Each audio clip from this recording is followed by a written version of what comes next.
Hello guys, இது பார்த்தீங்கன்னா black forest ஃப்ளேவரில் 3 kg கேக்கு 3 டயரில் கேட்டிருந்தாங்க. 2 டயர் வந்து கேக்கும், ஒரு டயர் வந்து ஸ்பேஸர் வச்ச மாதிரி டிசைன் தான் கேட்டிருந்தாங்க. டபுள் கலரில் கேட்டிருந்தாங்க, க்ரீன் அண்ட் ப்ளூவில்.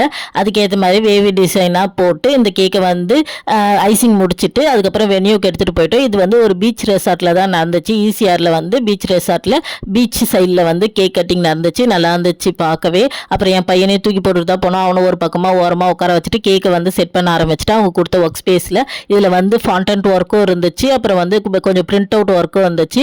அது வந்து கொக்கோமெலன் தீமில் தான் இருந்ததால் அந்த கொக்கோமெலன் அந்த இதெல்லாம் வந்து பிரிண்ட் அவுட்லேயும், அப்புறம் அந்த ரெயின்போ, அப்புறம் மேகம், அப்புறம் ஸ்டார்ஸ் இதெல்லாம் மட்டும் ஃபாண்டன்ட்டில் ரெடி பண்ணி எடுத்துகிட்டு போனோம். அங்கே போன உடனே எல்லாத்தையுமே வந்து தனித்தனியாக அரேஞ்ச் பண்ணி வச்சுட்டேன். இது வந்து ஸ்பேஸரில் வந்து பட்டர்ஃப்ளைலாம் வச்சு லைட்லாம் வச்ச மாதிரி, அப்புறம் ஸ்டேஜுக்கு எடுத்துகிட்டு போயிட்டு ஸ்பேஸரு, அதுக்கு மேலே டாப் டயர் கேக்கு, அதுக்கு மேலே ரெயின்போ இருக்கிற மாதிரி ஃபுல்லாகவே வந்து செட் பண்ணி எடுத்துகிட்டேன். இதுதான் வந்து கேக்கோட ஃபைனல் லுக்.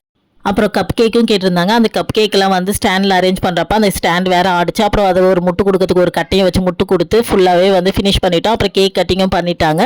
அப்புறம் சேம் டேவே 100 டெலிவரி இருந்துச்சு. இந்த கேக் தான், அதையும் கொடுக்கறதுக்காக வீட்டை பார்க்க கிளம்பிட்டோம். டாட்டா பாய்.